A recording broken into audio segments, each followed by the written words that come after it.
आज अंबिका अपने बेटे के साथ पहली बार अपने पति के पास फतेहपुर से दिल्ली जा रही थी।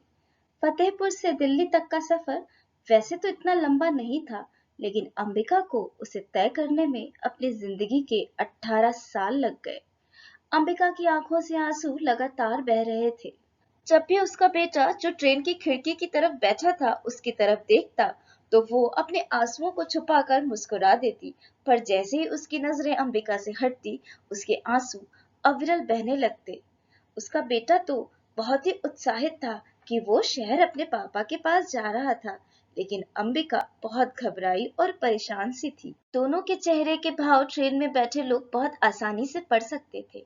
अंबिका जब 18 साल की थी, तभी उसकी शादी राजेश से हो गई थी। राजेश के पिता और अंबिका के पिता दोनों बहुत अच्छे दोस्त थे। अंबिका का स्वभाव और गुण राजेश के पिता को बहुत पसंद आ गया था। उन्होंने राजेश से बात किए बिना ही उसका रिश्ता अंबिका से तय कर दिया। अंबिका ने अपने गांव से ही अभी 12वीं पास किया था। वहीं राजेश दिल्ली यूनिवर्सिटी से ग्रेजुएशन कर रहा था। राजेश अभी शादी नहीं करना चाहता था। वो बहुत ही महत्वाकांक्षी था अपने करियर को लेकर। उसे अपनी जिंदगी में अलग पहचान बनानी थी। लेकिन राजेश अपने पिता के फैसले के विरुद्ध आवाज नहीं उठा सकता था। दोनों की शादी हो गई। शादी के बाद राजेश जो शहर गया, तो अपने पिता की डांट के बाद ही पूरे 6 महीने बाद वापस लौटा था। अंबिका ने राजेश के परिवार की सारी जिम्मेदारियां उठा रखी थी। उसका सारा दिन अपने घर के काम व सास ससुर की सेवा में बीत जाता। राजेश अपने गांव अब सिर्फ तीज त्योहारों पर ही आता। राजेश के लिए अंबिका और उसका संबंध बस एक औपचारिकता मात्र ही थी। लेकिन अंबिका की तो पूरी दुनिया ही राजेश और उसका परिवार था। पर राजेश के लिए अंबिका उसके पिता का लिया गया फैसला थी, जिसे वो सिर्फ नाम के लिए निभा रहा था। 3 साल गुजर गए। इन 3 सालों में उनके बीच कुछ नहीं जुड़ा। अगर जुड़ा तो उनका एक और नाम। वो अब माता पिता बन गए थे। उनका बेटा अब उनकी जिंदगी में आ चुका था।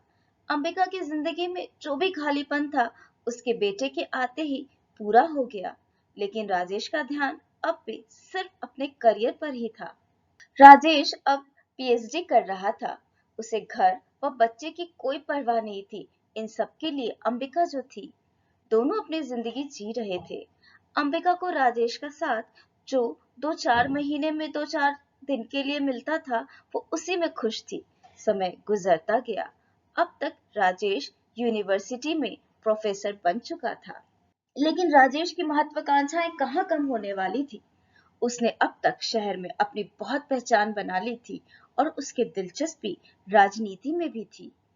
इसी बीच राजेश के पिता का स्वर्गवास हो गया।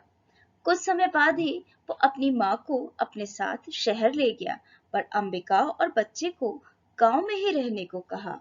यह कहकर कि यहाँ का घर और बाकी सब कुछ भी तो संभालना है। अगर वो भी साथ चली गई तो ये सब कौन संभालेगा। अपने मन की बात कैसे कह देता कि शहर की जिंदगी में उसके लिए अंबिका का कोई अस्तित्व नहीं है। अंबिका को कुछ पल के लिए उसका ये निर्णय अजीब सा तो लगा, लेकिन उसके संस्कार पति की कही हर बात को मानने के लिए कहते थे। जब से अंबिका की सास शहर चली गई, तब से राजेश का गांव आना ना के बराबर हो गया था। धीरे धीरे उनका बेटा अब बड़ा हो रहा था और अंबिका भी अपने पति के साथ रहना चाहती थी।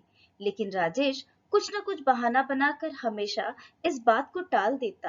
राजेश उसे अपने साथ नहीं ले जाना चाहता था। वो आज जिस मुकाम पर था, वहां अंबिका का कोई स्थान नहीं था।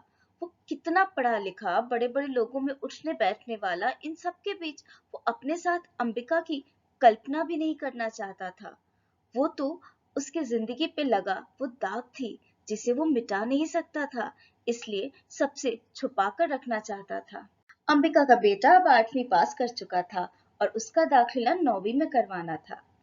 अंबिका चाहती थी कि उसके बेटे की आगे की पढ़ाई शहर में हो और वो अपने पिता की तरह बने। लेकिन राजेश को अपने बेटे की परवाह कहाँ थी। वो तो उसे शहर ले जाना ही नहीं चाहता था, क्योंकि उसके साथ अंबिका को भी ले जाना पड़ता।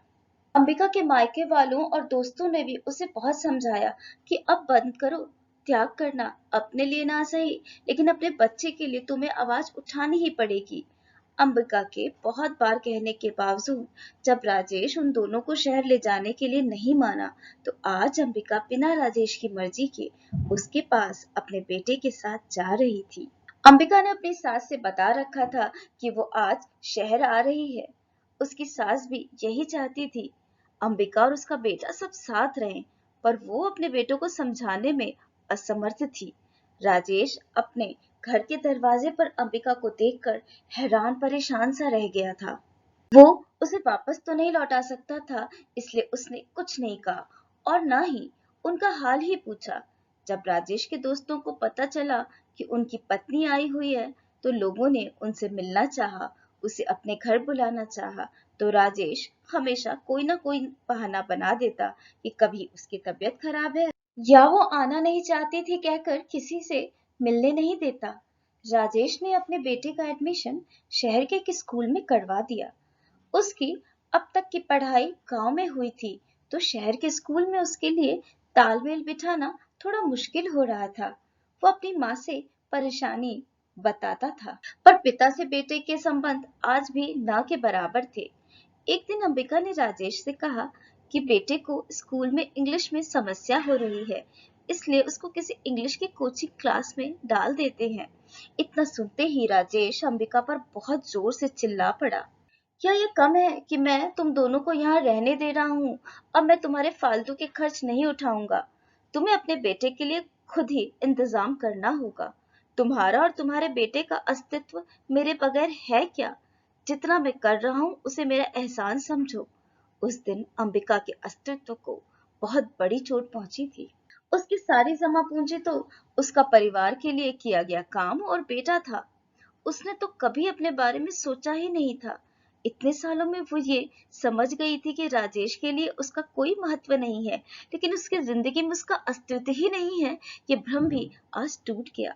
अंबिका के जी में तो आया कि वह अपने निभाए हर फर्ज का हिसाब आज मांग ले, पर उसने ये सब कुछ तो अपने पति व उसके परिवार को अपना मान के किया था। अंबिका के बचपन की एक सहेली थी, जिससे वो अपना सारा सुख दुख साझा करती थी। आज उससे बात हुई तो वो अपने दिल का दर्द उससे छुपा नहीं सकी। अंबिका की शादी 12वीं करने के बाद ही हो गई थी। आगे की पढ़ाई उसने नहीं की थी, पर उसका भी कोई अस्तित्व है, ये वो खुद को और दूसरों को साबित करना चाहती थी। उसके पति के तानों ने उसे झकझोर कर रख दिया था। उसकी सहेली ने उसे याद दिलाया कि स्कूल के समय में वो कितनी अच्छी पेंटिंग बनाया करती थी। उसने अपने स्कूल में कई बार पेंटिंग प्रतियोगिता में भाग लिया था और जीता भी था। उसकी सहेली ने तो अपनी आगे की पढ़ाई जारी रखी थी और वो एक अच्छी नौकरी उसी शहर में कर रही थी। उसने अंबिका को बहुत प्रोत्साहित किया कि वो अपना कुछ शुरू करे। अंबिका ने अपना पेंटिंग का काम शुरू किया। धीरे धीरे उसका काम चलने लगा। अब तो उसकी पेंटिंग देश विदेशों में भी बिकने लगी। इसमें उसकी सहेली और सास ने बहुत मदद की। पेंटिंग का काम वो अपने पति के सामने नहीं करती थी। अंबिका अब राजेश से कुछ भी नहीं कहती थी। अंबिका अपने बेटे का खर्च खुद ही उठा रही थी, पर राजेश ने इस बात पर कभी ध्यान नहीं दिया। वो तो शायद इस अहंकार में ही था कि उसकी पत्नी वही करेगी जो वो चाहता है, और उसने उसको उसकी जगह बता दी है अपनी जिंदगी में।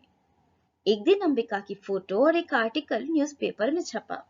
बड़ी मुश्किल से घर के लोगों ने राजेश से उसे छुपाया था। राजेश आजकल अंबिका में कुछ तो बदलाव देख रहा था। उसके अंदर पहले से कहीं ज्यादा आत्मविश्वास आ गया था, जो उसके चेहरे और हाव भाव से दिखाई देता था। कल अंबिका को उसकी उपलब्धियों के लिए सम्मानित किया जाने वाला था। अंबिका सारी रात सोचती रही कि वो कैसे जाएगी, क्योंकि कल तो संडे था और राजेश उस दिन घर पे ही होते हैं। लेकिन अगली सुबह ही राजेश ने ये बता दिया कि उसे किसी काम से बाहर जाना है, तो अंबिका को तसल्ली मिली कि वो आराम से जा सकेगी। आज जब अंबिका समारोह में पहुंची, तब तक स्टेज पर उसके नाम की चर्चा हो रही थी। कैसे उसने कम समय में अपने हुनर की वजह से कला के क्षेत्र में यह स्थान बनाया है, और उसके नाम की घोषणा हुई। और उसे सम्मानित करने के लिए जब मुख्य अतिथि को स्टेज पर बुलाया गया, तो वो कोई और नहीं, अंबिका का पति राजेश थे। जैसे ही अंबिका ने राजेश को देखा और राजेश ने अंबिका को देखा, दोनों स्तब्ध रह गए। राजेश के कानों में अंबिका को कहे अपने ही शब्द ऐसे गूंज रहे थे जैसे उसके दिमाग में अभी ज्वालामुखी फूट पड़ेगा। वहां पर मौजूद कोई भी यह नहीं जानता था कि वो दोनों पति पत्नी हैं। बड़ी मुश्किल से दोनों ने अपने आप को संभाला। राजेश अंबिका को पुरस्कार देकर स्टेज से उतरने ही वाला था कि तभी किसी ने उसे अंबिका के बारे में कुछ कहने को कहा। आज राजेश ने सभी के बीच अंबिका को अपनी पत्नी स्वीकार किया और कहा कि वो आज तक अपनी पत्नी को कुछ नहीं समझता था। उसने अपनी पत्नी की बनाई हुई पेंटिंग कई बार कई जगह देखी थी और उसकी तारीफ भी की थी, लेकिन उसे ये नहीं पता था कि उसे अंबिका ने ही बनाया था। वो उसे अपनी बनाई हुई चारदीवारी के बाहर देखने की कल्पना भी नहीं कर सकता था, पर उसके इस कदम ने उसकी सोच बदल दी है। उसने हमेशा उसके कर्तव्यों की अपेक्षा की थी, पर कभी उसके अधिकार के बारे में नहीं सोचा। आज उसे खुद ही अपनी छोटी सोच से घृणा हो रही है। अंबिका आज बहुत खुश थी, इसलिए नहीं कि उसके पति ने उसे स्वीकार कर लिया था, बल्कि इसलिए क्योंकि उसने अपने अस्तित्व की पहचान अपने दम पर बनाई थी। इस कहानी से हमें ये सीखने को मिलता है, यूं तो चांद सितारे दिन में भी होते हैं, पर हमारी नजर उस पर तभी पड़ती है जब वो आकाश में चमकते हैं। इसलिए जब तक हम अपने अंदर के गुणों को नहीं पहचानेंगे और उसे नहीं निखारेंगे, तब तक हमारा अस्तित्व दूसरों पर ही निर्भर रहेगा। अगर आपको यह कहानी अच्छी लगी हो तो इसको लाइक करें, शेयर करें और ऐसी ही कहानियों को सुनने के लिए सब्सक्राइब करें हमारे YouTube चैनल स्टोरी तेरी मेरी। धन्यवाद।